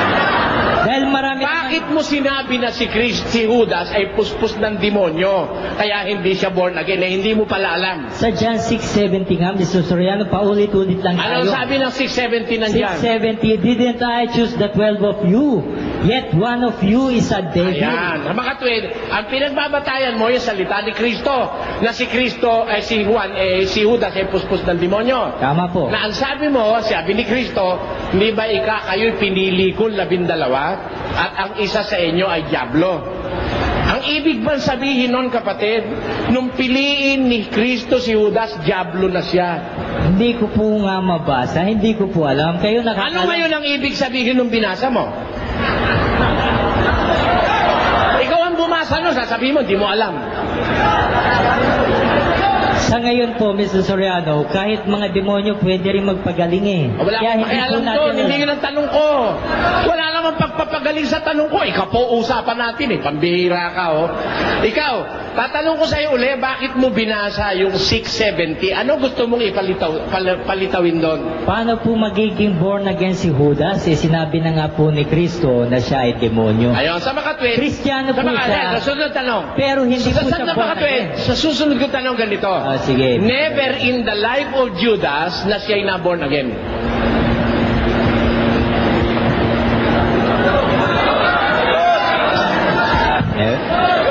Sagot.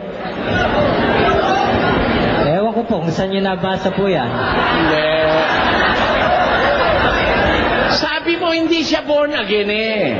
Kaya nililiwanag ko yung sinasabi mo.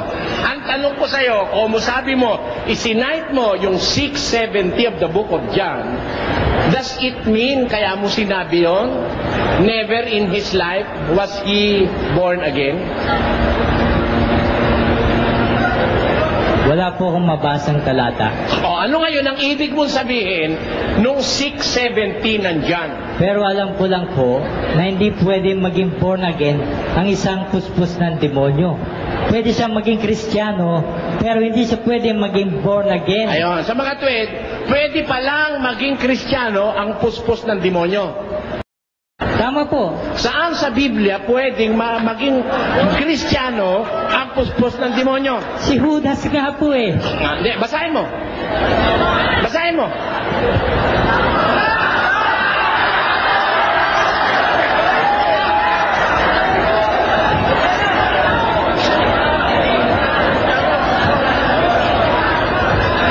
Kasi pag nagpakawala ka ng salita, at tatandaan mo, at ako ang kausap mo, susulitin ko sa iyo yan. Kaya ngayon, hinahanapan kita ng ebidensya. Hindi naman ako nagmamanong Marami sa iyo. talata yun. Ang masasabi ko lang sa iyo, no, mag-iingat kapag ako kausap mo. Eto, palitawin mo ngayon sa Biblia yung paniniwala mo na may Kristiyano na hindi born again. Pinalitaw mo si Judas. Tinanong ko, kahit kailan ba hindi naging born again si Judas? Sabi mo, hindi mo alam. O ngayon, bakit mo ginamit ang 670 of John? Dahil yun lang po ang maliwanag. Ano ang sabi? Ano maliwanag doon? Na siya'y demonyo. Si Judas ay demonyo. Tanong uli. Po. Nung piliin ba ni Kristo si Judas, demonyo ba siya? Hindi po natin alam. Maring oo, maring hindi. Hindi natin alam. Kung mabasa ko sa Biblia na hindi siya demonyo nun, tatanggapin mo talaga ignorante ka. Basahin nyo, Mr. Surya. Tatanggapin mo ignorante ka. Tanggapin mo muna. Sige na, Mr. Soriano, basahin nyo na. Tanggapin mo muna. Tatanggapin mo ba? Tatanggapin ko. Tatanggapin mo, ignorante ka. At pangangako mo ba sa Diyos at sa tao na hindi ka na mangangahas magdadaldal nang hindi mo naiintindihan? Ayun po ang hindi ko mapapangako dahil talagang magpapatuloy ka pa rin sa pagdadaldal ng hindi mo naiintindihan. Yun ang ibig sabihin nun. Kaya lilipat ako ng tanong. Ito, susunod kong tanong. Sabi mo sa akin kanina, sabihin ko sa iyo kung saan ako maliit. Ano? Sa palagay mo, kapatid, saan ba ako maliit? Sa palagay mo, saan ako maliit? hindi ko nga po alam kaya sabihin nyo na po. Hindi, may sinabi ka kasi kanina eh. Sabi mo, maliit ako sa spiritual eh. Sinabi ko nga po, physically, hindi ko naman makita na maliit kayo dahil halos 6-footer kayo. Financially, hindi ko rin kayo makitang maliit. Spiritually, ito nga, ikapunga lang eh. Hindi nyo pa matanggap-tanggap. Ang dami ko nang nabasa. Naubos na itong buong araw natin. Ayun. Sa mga tuwid, saan ako maliit?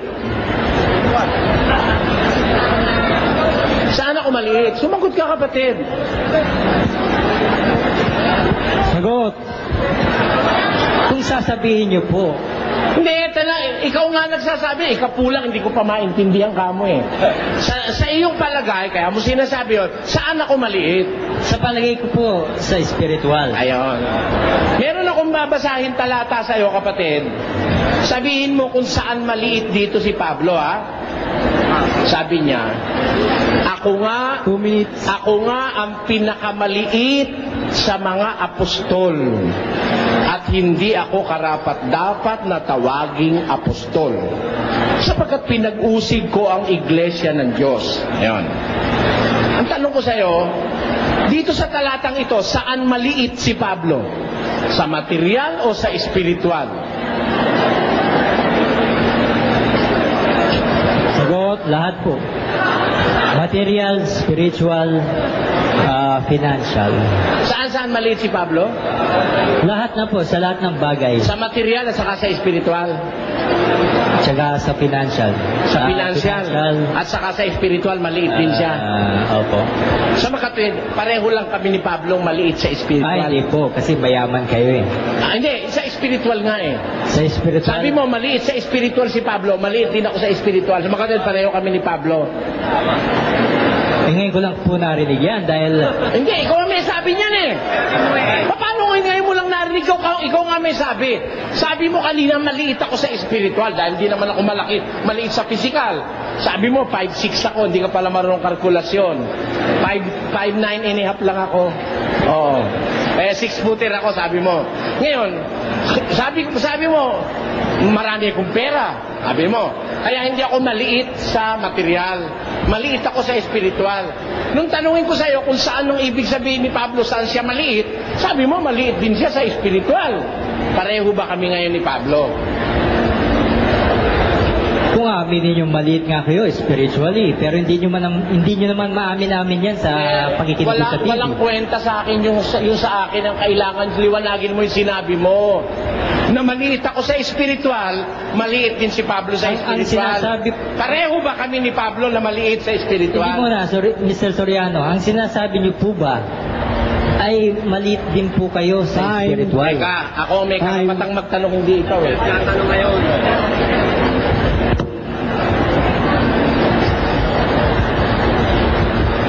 Alam nyo mga kapatid, itong aming tema,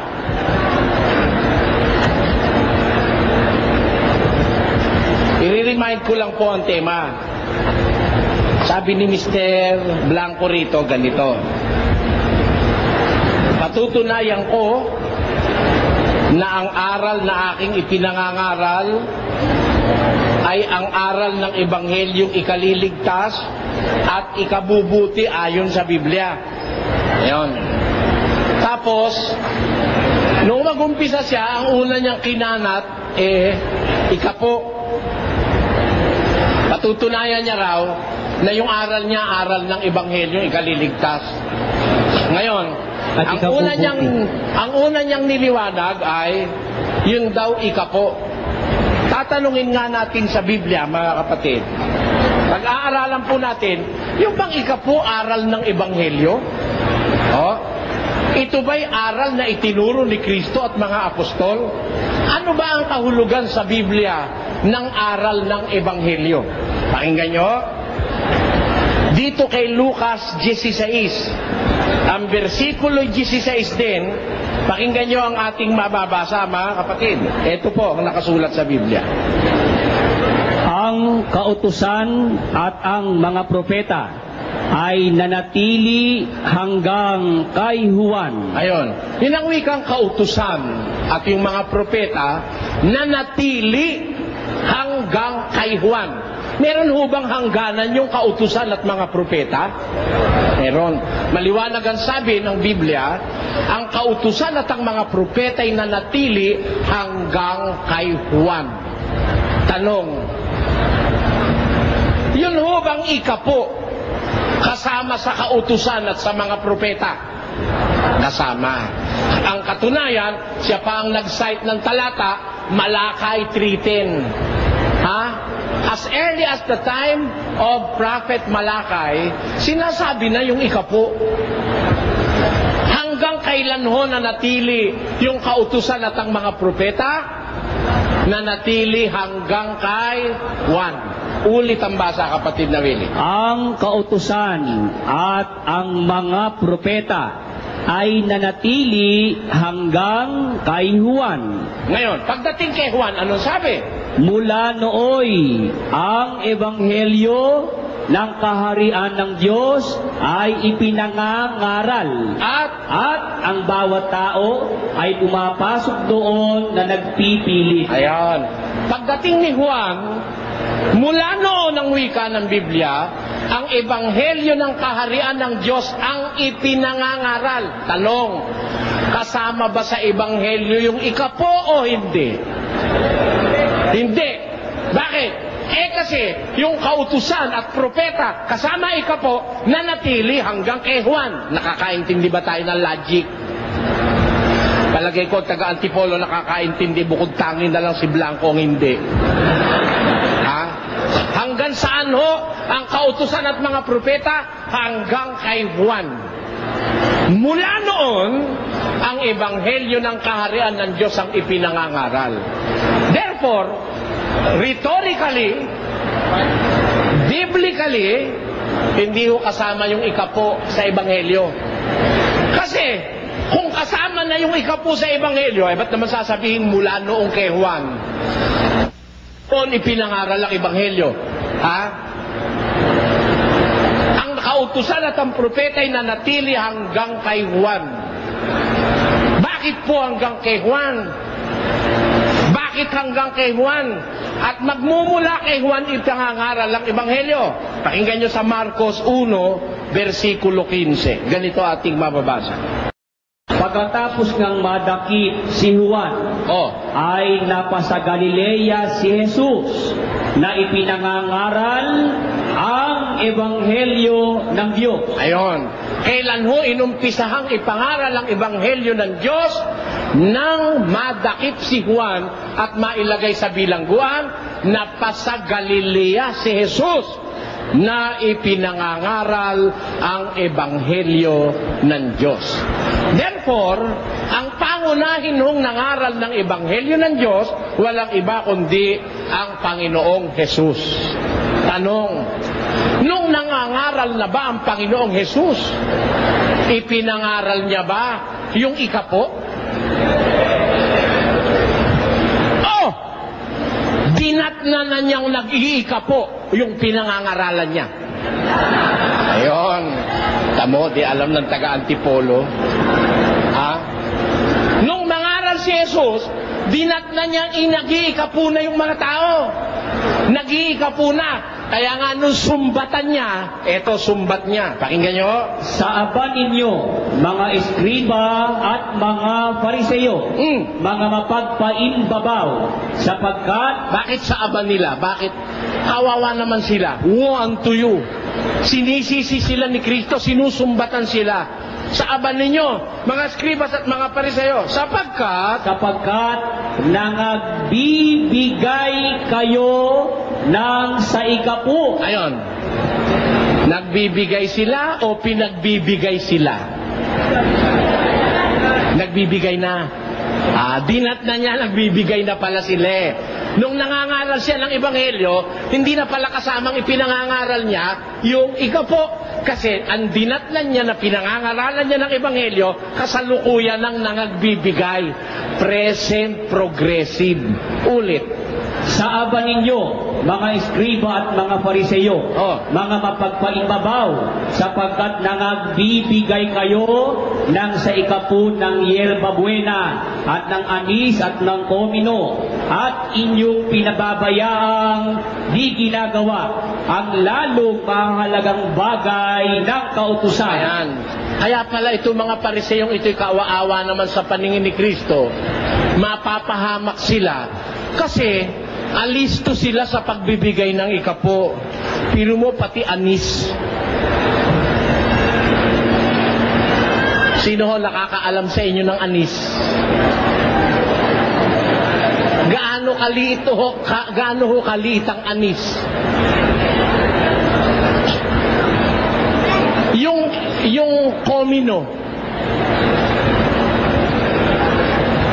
yung yerba buena, mga damo ho yun, mga damong mababango, mga spices, parang ganon. Parang walang kakwenta-kwenta itong mga bagay na ito. Pero pati ito, iniikapuan ng mga eskriba at fariseo. Pinakamaliliit na bagay, iniikapuan nila. Pero, pinababayaan ninyo yung lalong malalaki o mahalagang bagay ng kautusan. Nakita nyo? Ganon si Blanco eh. Matindi sila sa ikapu. Yung kasama niya mga born again, doon matitindi mga pastor. Malakas kasing pagkakwartahan yan eh. Yung mga kasama niya.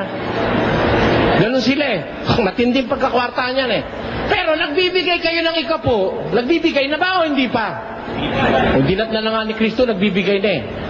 Pero pinababayaan ninyo ang lalong mahalagang bagay ng kautusan. Alin yun? Na dili ibat ang katarungan at ang pagkahabag Ano pa? at ang pananampalataya. Ayan. Meron palang mas mahalagang bagay ang kautusan kaysa sa ikapo. Yung kautusan dinat na ni Kristong ginagawa ng mga eskriba at pariseo, bagaman aktibo sila sa ikapo, pinababayaan naman nila yung lalong mahalagang bagay ng kautusan. Sa makatibagay ang pananampalataya, ang katarungan at ang pagkahabag na dapat sana ninyong gawin ang mga ito. alin ang gagawin? Alin ang gagawin? Dapat sana ninyong gawin. Alin ang gagawin? Hindi yung hindi pa nila ginagawa. Amen? Aba, ikapuraw yun. Eh di, baliktad ang utak nitong kausap natin. Ikapuraw yun. Kaya nga sinabi ni Kristo, dapat sana ninyong gawin. Kasi hindi nga nila ginagawa eh. Ano ang ginagawa nila? Yung ikapo. Nakuha niyo punto mga kababayan? Ulit. Sa aba ninyo, mga eskriba at mga fariseyo, mga mapagpaimbabaw, sapagkat nangagbibigay kayo ng sa ikapu ng yerba buena, at ng anis at ng komino, at inyong pinababayaang di ginagawa ang lalong mahalagang bagay ng kautusan. Alin ho ang hindi ginagawa? Yung lalong mahalagang bagay ng kautusan. Tuloy. Na dili ibat ang katarungan at ang pagkahabag at ang pananampalataya. Tatapwat, dapat sana ninyong gawin. Alin ang dapat gawin? Eh di yung hindi ginagawa ha? Tama po, hindi. Alin yung hindi ginagawa? Yung lalong mahalagang bagay ng kautusan. Sa makatibagay ang katarungan, ang pagkahabag at ang pananampalataya na dapat sana ninyong gawin at ang mga ito. At huwag pabayaang di gawin yaong iba. Ayon. Sa paggawa ng kautusan, dapat i-prioritize mo yung mas malalaking bagay ng kautusan. At huwag mo naman pababayaan kung mo maliit eh, huwag lang gawin. Ayon. Sino kausap ni Kristo rito? Eskribas at pariseo. Kristiyano ho ba yung mga yun? Kaaway niya nga yun eh. Pag sinabi mong Kristiyano yun, lalabas malupit yung Kristo mo. Biro mo yung Kristiyano niya eh. Sinasaaban niya sa abanyo, eh Kristiyano pala yun. Ha? Mali eh. Talagang kahit saan ko daanin si Mr. Blanco, ibatakbo lang kaisipan nito eh. Kumbaga ang mundo counterclockwise, kung umikot yung kanya clockwise eh. Alam nyo ba ang mundo kung umikot counterclockwise? Alam nyo ba yung mga regular cells of the body kung umikot counterclockwise? Si Mr. Blanco, clockwise. Baliktad ang naiintindihan niya kaysa doon sa realidad na nasa Biblia.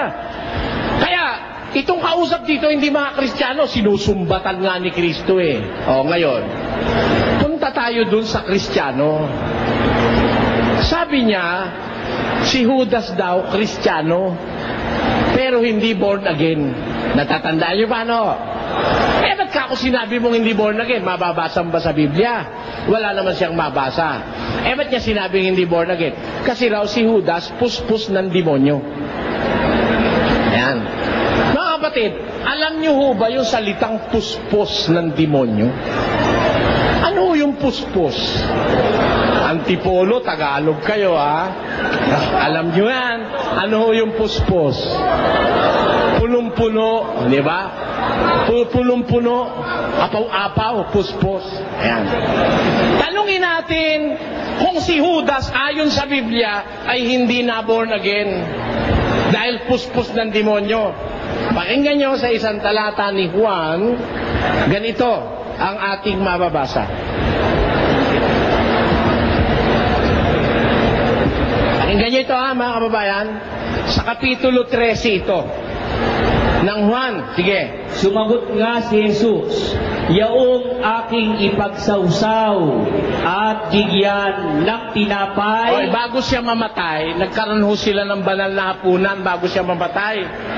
Nagtatanong ang mga apostol, nung kumakain na sila, sabi niya, ang isa sa inyo, pagkakanulo ako. Nagtanungan, Panginoon, sino yun? Sino yun? Tanungan sila ng tanungan sa lamesa. Ano sagot ni Jesus?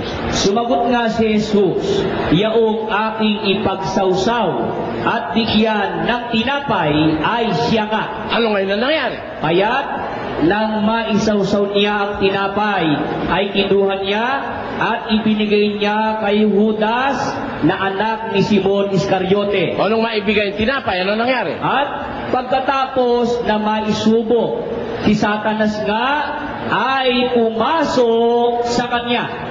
Kailan ho pumasok si Satanas kay Judas? Kailan ho?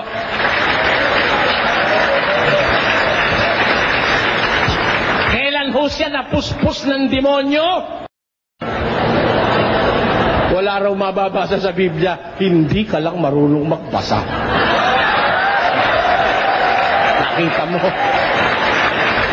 Paul na naman, ikalima yan, gagraduate na yan, makita nyo. Kailan ho napuspos ng demonyo si Judas? Nung huling hapunan. Pero sa umpisa, si Judas may born again. Basa, pakinggan nyo sa Mateo 10. Ganito ating mababasa.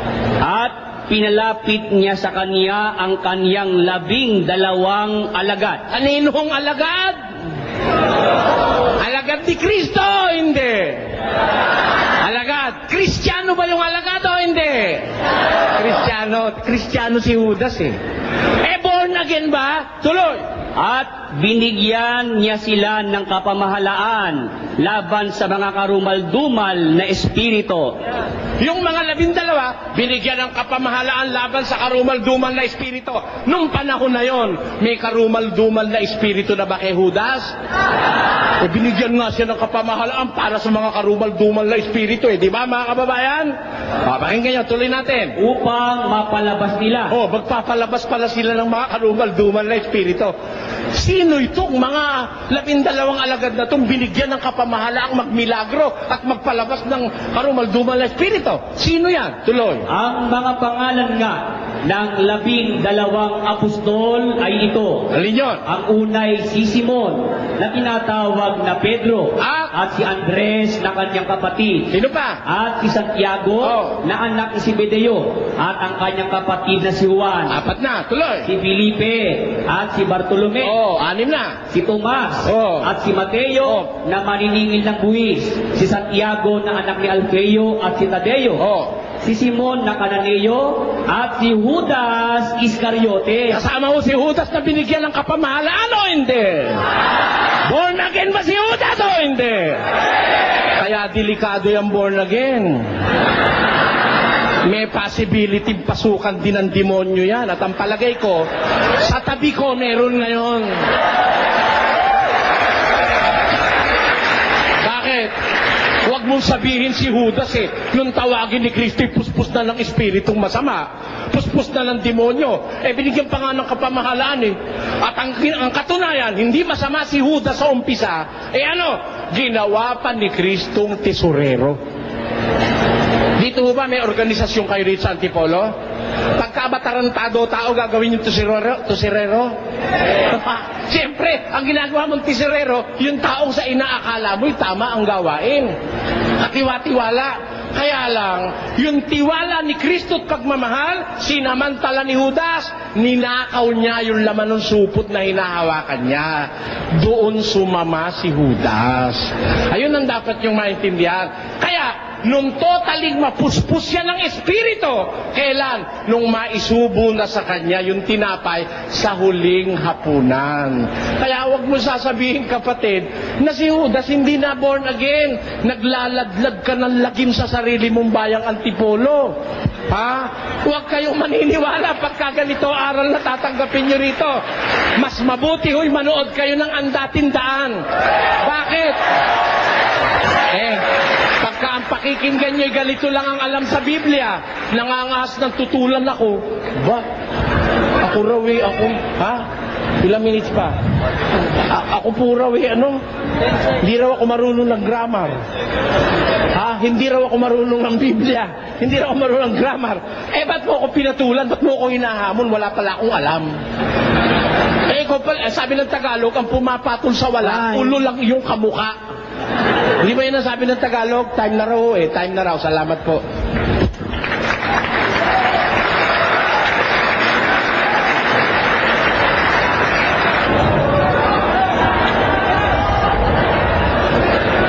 Sa inyo po bang samahan, Mr. Soriano, masama po bang magnakaw? Alam mo, walang samahan sa mundo na nagtuturo ng kanyang miyembro magnakaw. Kahit sa Katoliko, kahit sa Protestante, kahit sinong samahan.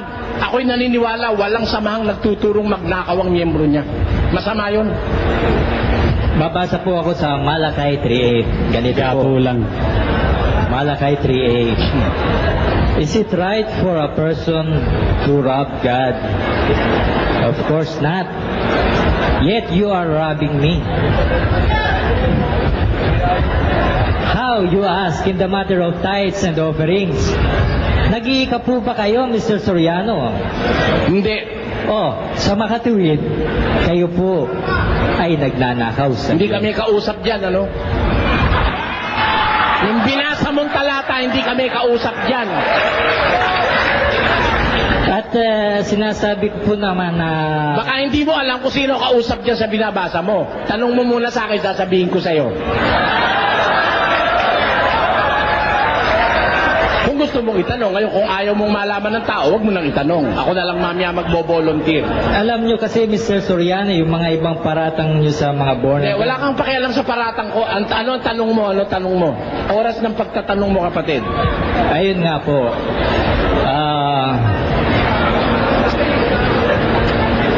Ang sabi po nyo, wala kaming grammar. Wala akong sinabi na wala kang grammar. Ikaw ang nagsabi na hindi ako marunong ng grammar, Hindi po. Sinasagot ko lang. Ayun ang lagi nyo sinasabi sa aming mga born again. Wala kami... Huwag mong sasabihin yung hindi ko sinabi rito. Walang pakialam ang mga tao doon sa hindi nila narinig. Ang pinag-uusapan natin, huwag kang lalabas ngayon, mali yun. Yung sinabi rito, yun ang pag-usapan natin. Sa makatuwid, Mr. Soriani, iwan na po natin yan. Aling iiwan?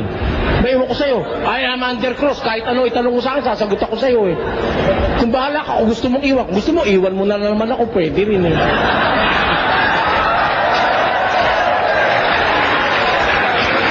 Di ba sa TV, iniwan mo ako? Nag-CR lang ako, nawala ka na. Yun po ang diskusyon natin sa TV, Mr. Soriano. Na-pinpoint ko na po yung problema, Mr. Soriano. Wala akong pakialam doon. Magtanong ka na, kapatid. Sige. Oras ng pagtatanungin mo ito ngayon Masama rin po ba sa inyong manigarilyo? Alam mo, yung paninigarilyo, hindi lang sa amin masama yun, sa lahat ng tao masama yun. Ewan ko lang sa unggoy, pero sa tao masama yun, sabi ng mga... Saan po sa Biblia ang sigarilyo? Alin? Saan po sa Biblia ang sigarilyo? Wala sa Biblia salita sigarilyo. Alam mo kung bakit? Wala sa Biblia yung salita sigarilyo. Kasi hindi pa naiimbento sigarilyo nung isulat ang Biblia. Pero may tabako na noon. Parang ganito. Yung salitang Pilipinas, wala sa Biblia yun Dahil yung salitang Pilipinas, ibinigay lang sa Kapuluang Pilipinas noong 1543. Doon lang ibinigay yun. Ibig kong sabihin, Mr. Soriano, wala naman pala po sa Biblia. Di sarili nyo lang doktrina po yan. Yung bawat paninigarilyo. Miski ikaw nga nasa Biblia. Kaya lang, wala yung pangalan mo. Walang blanco sa Biblia. Pero ikaw nasa Biblia ka, Mateo 24:24, maraming lilitaw bula ang propeta, kasama ka ron.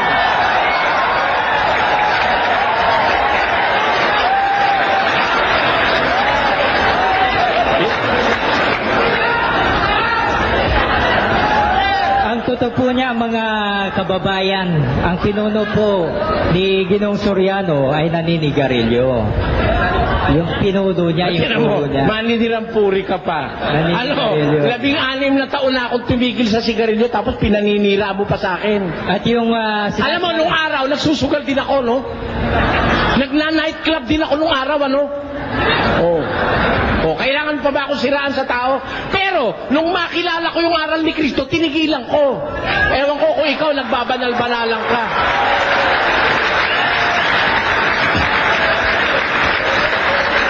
Baka gusto mo, blackjack tayo. Kaya, It is a myth. para patunayan ko sa sugarol ako.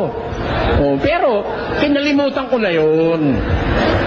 Yung pong bawal manigarilyo, Mr. Soriano, tatapatin ko kayo. It is a medical statement. It is not a biblical statement. Bakit kumabasa ko sa Biblia? Kumabasa ko sa Biblia. Basahin niyo yung salitang sigarilyo. Talo na ako, Mr. Soriano. Ay, tinan mo. Piloso mo ka palang kangkong eh. Basahin niyo, Mr. Soriano. Yung salitang sigarilyo. Babasahin ko. Ako ang bahala. Wala kang pakialam ako babasa. Babasahin ko. Bawal yan. Oh. Sasabihin mo medical term. Nasa Biblia yan. Dahil kung medical term lang yan, di ako titigil dyan. Masarap yata Basahin niyo, Mr. Soriano. Ha? Gusto Babasahin ko ko. marinig. Babasahin ko. Sige. Pag nabasa ko, tatanggapin mo. Talo ka na. Talo ko, Mr. Soriano. Talo ka na. Ah, sige ha. Moderator, saksi kayo ha. Pag nabasa ko na masama ang sigarilyo, talo na siya ha. Tapos na diskusyon. Eto ha.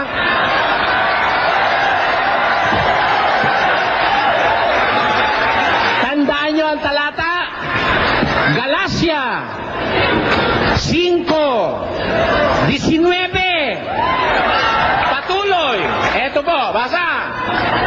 At hayag ang gawa ng laman sa makatwid ay ang mga ito. Tungkol sa mga bagay na ito, pinagpapauna kong ipaalaala sa inyo na ang nagsisigawan ng gayong mga bagay hindi magmamana ng kaharian ng Diyos. Ito, alam nitong gawa ng laman na hindi magmamana ng kaharian ng Diyos. Ito, pakikiapid, karumihan. Hindi mo ba sigarilyo nakakapagparumi o nakakapagpalinis? Basahin niyo yung sigarilyo, Magaling ka Mr. muna! Soriano. Wag mo ako interrupt. Karumihan, kalibugan, pagsamba sa Diyos-Diyusan, pangkukulam, mga pagtataniman, mga pagtatalo, mga paninibugho, mga pagkakaalitan, mga pagkakampi-kampi, mga pagkakabahabahagi, mga hidwang pananampalataya, mga kapanaghilian, mga paglalasing, mga kalayawan, at ang mga katulad nito.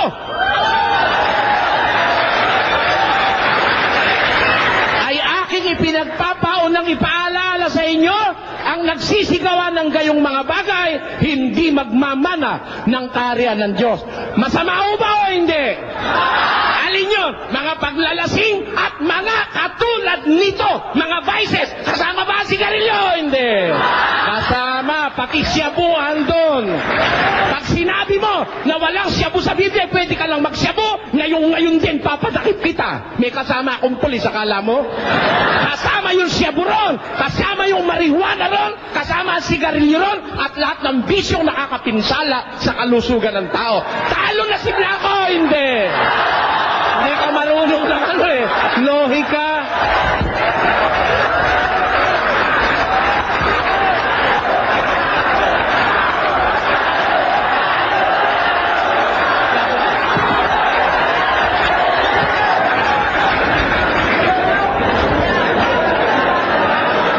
At paninigarilyo, panalo na si Mr. Soriano. Wala po yung sigarilyo doon, Mr. Soriano. Wala po. Nandun. Wala ho ba, Mr. Moderator, yung sigarilyo sa binasa ko? Andon. Kasama po sa bagay na marumi yun eh.